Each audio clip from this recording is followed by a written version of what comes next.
할렐루야. 우리 함께 따라할까요? 회복은 하나님께 있습니다. 하나님께서 우리 모두를 회복하실 줄 믿습니다.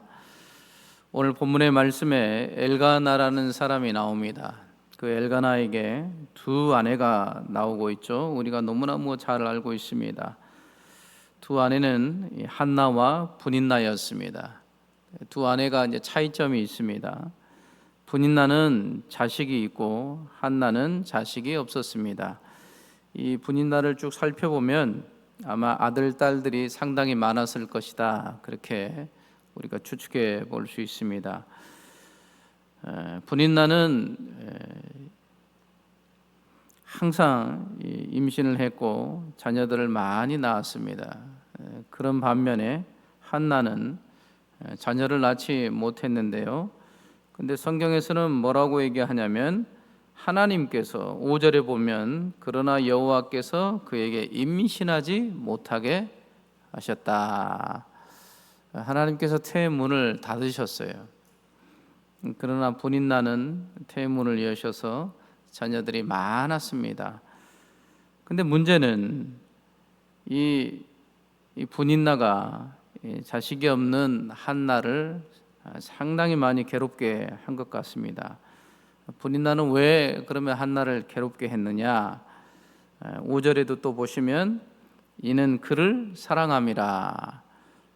가정이 상당히 지금 꼬여 있습니다. 남편 엘가나는 누구를 사랑합니까? 분인나보다 한나를 사랑해요. 이게 완전히 꼬일 대로 꼬여 있어요. 분인나 입장이나 한나 입장이나 여러 이제 이해가 될 수 있는데요. 한나는 도저히 살 수 없을 정도로 그렇게 억울하고 분통해하는 그러한 모습을 볼 수가 있습니다. 6절에 보니까요, 여호와께서 그에게 임신하지 못하게 하심으로 그의 적수인 분인나가 그를 심히 격분하게 하여 괴롭게 하더라. 이 원어에 보면 마치 천둥을 치는 것과 같은 그런 이 격분이 일어난 거예요. 그러니까 분인나가 얼마나 한나에게 뭐라고 해버렸는지, 이 한나의 마음이 천둥 치듯이 도저히 살 수 없는 것이죠. 어마어마한 이 억울함과 분노가 치솟아 오릅니다. 분인나는 어땠습니까? 근데 분인나도 비슷해요. 분인나도 비슷해요. 얘기는 잘 갖고 자녀들은 낳았는데 남편은 한나만 보고 있어요. 제사 드릴 때마다 한나에게만 갑절을 주니 그 꼴을 봐야 되니 이 분인나 입장에서도 마치 한나처럼 이 원통함이 가득 찼을 것 같아요. 여러분들은 생각할 때 누가 더 원통한 것 같습니까? 분인나인가요? 분인나는 얘기가 많아요. 자식들이 많아. 근데 남편은 한나만 보고 있어요. 자기를 사랑하지 않아요. 그런 이 분인나의 이 속마음과 한나는 자식이 없어요. 근데 남편은 또 한나만 딱 바라보고 얼마나 사랑하는지 그러한 모습. 그 꼴을 보면서 분인나가 이 한나를 계속 찌르는 거죠. 이게 한두 번이 아니고 매년 실로에서 하나님 앞에 제사할 때마다 얼마나 격분을 일으켰는지. 누구 한이 더 큽니까? 분인나입니까? 한나입니까? 비슷하죠. 비슷해요. 이건 뭐 저울로 달겠습니까? 분인나에게도 분인나 나름대로의 이 억울함과 격분함이 있고 한나도 마찬가지죠. 한나도 격분함이 있습니다. 근데 문제는 이 분인나의 그 속마음 속에 있었던 이 울분, 도저히 참을 수 없는 이 격분, 이것을 어떻게 하고 있습니까? 한나에게 쏟아내고 있어요. 한나에게 다 그 모든 것들을, 그러니까 남편에게 사랑받지 못한 그것을 한나에게 다 쏟아내. 그것을 해결하는 것 볼 수 있습니다. 근데 그렇게 해결한다고 되느냐? 물론 일시적으로는 그렇게 하면서 좀 위로를 받고 스스로 스트레스 풀겠지만 그것은 이제 영원한 해결책이 되지 못하죠. 어쨌든 분인나는 이 한나에게 다 그것을 쏟아버려요. 그러니까 한나는 어떻습니까? 인간적으로 생각하면 한나도 분인나한테 쏟을 수 있어요. 얘기만 가지면 뭐하냐, 남편의 사랑도 못 받으면서. 이렇게 딱 받아쳤으면 그러면 이제 막장으로 가는 거죠, 완전히 이 가정이. 근데 어떻게 합니까? 한나는 분인나에 대해서 똑같이 그렇게 하지 않고 도저히 참다 못해서 9절부터 한번 보실까요? 9절부터 11절까지. 9절부터 11절 함께 읽겠습니다. 시작.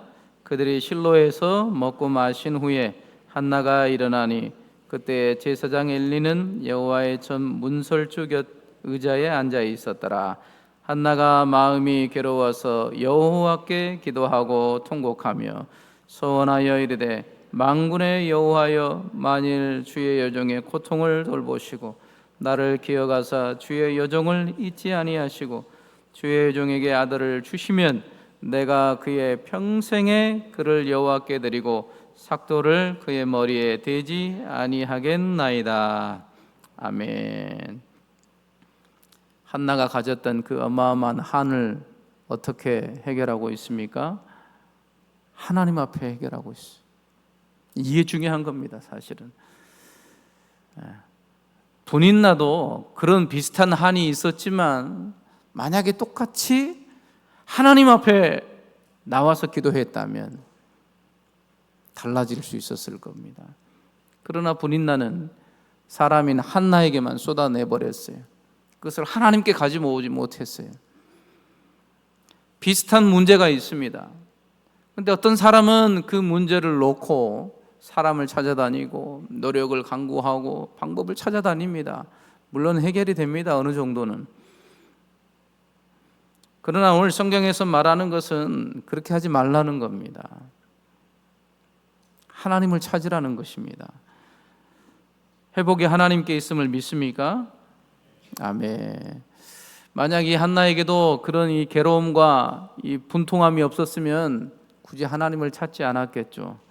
그러나 도저히 견딜 수 없어서 하나님 앞에 기도하는데 너무 괴로워서 여호와께 기도하고 통곡하며 그렇게 기도했던 그러한 모습을 볼 수가 있습니다. 통곡할 정도의 그 마음을 하나님 앞에 다 쏟아놓는 거죠. 하나님, 내 사정과 내 형편을 아시지 않습니까? 사실 우리 인간이 해결할 수 있는 문제가 있고 해결할 수 없는 문제들이 있어요. 해결할 수 있는 것들은 하나님이 주신 좋은 사람들, 만남의 축복들 여러 가지 있으니까 여러 가지로 해결해 갈 수 있습니다. 그러나 이 한나의 문제에 있어서는 해결할 수가 없어요.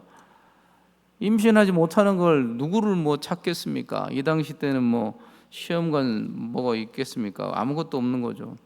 오직 하나님께만 매달리는 것이 그것이 해결책입니다.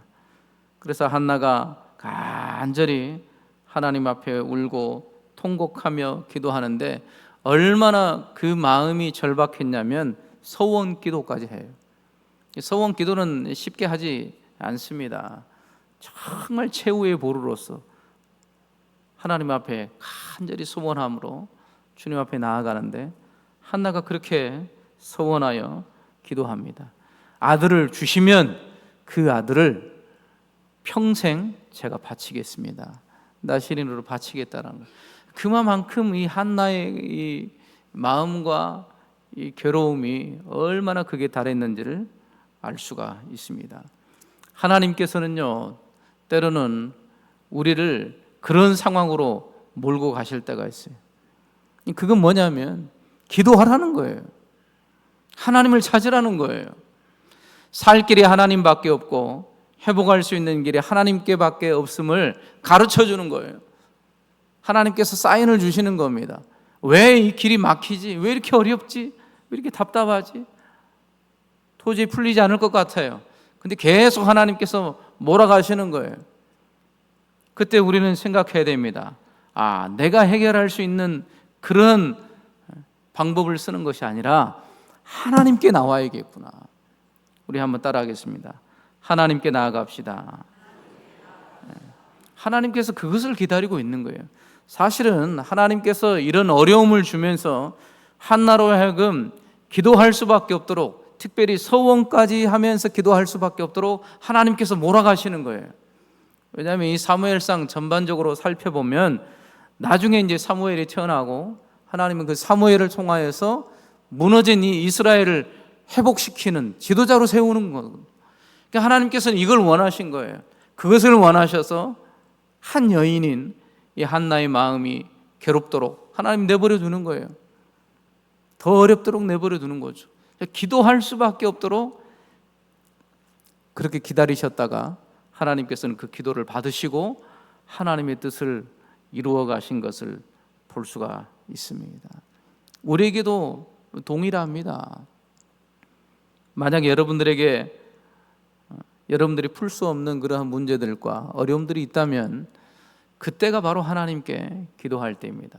물론 어려운 문제가 없더라도 하나님 앞에 기도하는 그런 삶을 살아야겠죠. 그러나 더 특별히 하나님 앞에 매달리고 하나님의 은혜를 구하고 회복의 하나님께 있음을 간절히 믿고 주님 앞에 여러분들의 마음을 쏟아야 돼요. 하나님이 들으십니다. 오늘 한나가 기도하면서 이것을 강조하고 있습니다. 하나님 앞에 기도하는데 그 하나님은 돌보시는 하나님, 내 형편과 사정을 보고 계시는 하나님, 보고 계신다는 것은 해결할 능력이 있으시다는 것을 확신하는 거예요. 그래서 그 하나님을 바라보며 자기의 원통함을 하나님 앞에 토로한 그러한 모습을 보고 계십니다. 그리고 두 번째는 하나님은 잊지 않으시는 하나님이다. 나를 기억하시는 하나님이시라는 거죠. 그래서 나를 하나님이 고통 가운데서 돌보시고 기억해 주셔서 하나님 그 아들을 주시면 평생 하나님 앞에 바치겠습니다. 이렇게 하나님 앞에 나아갔습니다. 그렇게 하나님 앞에 나아가고 괴로움을 토로하고 간절히 통곡하며 기도했더니 하나님께서 어떻게 하십니까? 그 기도에 응답하십니다. 아멘. 하나님께서 회복시켜 주십니다. 그 고통과 억울함을 다 해소해 주시고 사무엘상 2장에 가면 하나님께서 어떻게 하셨는지 얼마나 감사가 넘쳐서 감사와 찬양의 그 고백을 하는 그런 모습을 볼 수 있는데요. 마찬가지입니다. 우리 하나님께서 여러분들의 기도를 들으시는 줄 믿습니다. 기다리고 계십니다. 이번 특별히 여름 행사를 준비하면서 우리 자녀들을 놓고 정말 간절히 기도해야 될 때입니다. 우리 믿음의 세대, 다음 세대가 없으면 우리 교회는 없는 거예요. 지금 아무리 잘 되고 많아도 10년, 20년 가보면 없어요. 자녀들이 없으면 이 교회는 무너질 수밖에 없습니다. 심각한 문제입니다. 이것을 놓고 우리가 기도해야 됩니다. 지금 우리의 자녀들이 어릴 때부터 하나님을 깊이 만나고 하나님 안에 살아가고 믿음으로 성장하고 하나님을 신뢰하고 하나님을 아는 지식으로 자라가게 하는 것, 특별히 이 여름 행사를 통하여서 하나님을 깊이 만나고 그 은혜 가운데 서는 것이 얼마나 중요한지를 우리는 뼈저리게 깨달아야 됩니다. 그래서 한나처럼 하나님 앞에 간절히 기도해야 돼요. 하나님을 찾을 때입니다. 회복은 하나님께만 있기 때문이죠. 그렇게 우리가 간절하게 하나님 앞에 기도하고 나아갈 때에 한나의 기도에 응답하신 것처럼 하나님께서도 우리에게 응답하시고 역사하실 줄 믿습니다. 이 귀한 은혜를 바라보면서 간절히 하나님을 찾고 또 특별히 다음 세대와 여름 행사를 위하여서 하나님 성령으로 충만케 해주시라고, 또 준비하시는 교육자와 모든 선생님들에게 성령 충만함 주시라고, 이것을 놓고 우리 같이 주님의 이름 부르고 간절히 기도하며 나아가겠습니다. 주여 주여 주여.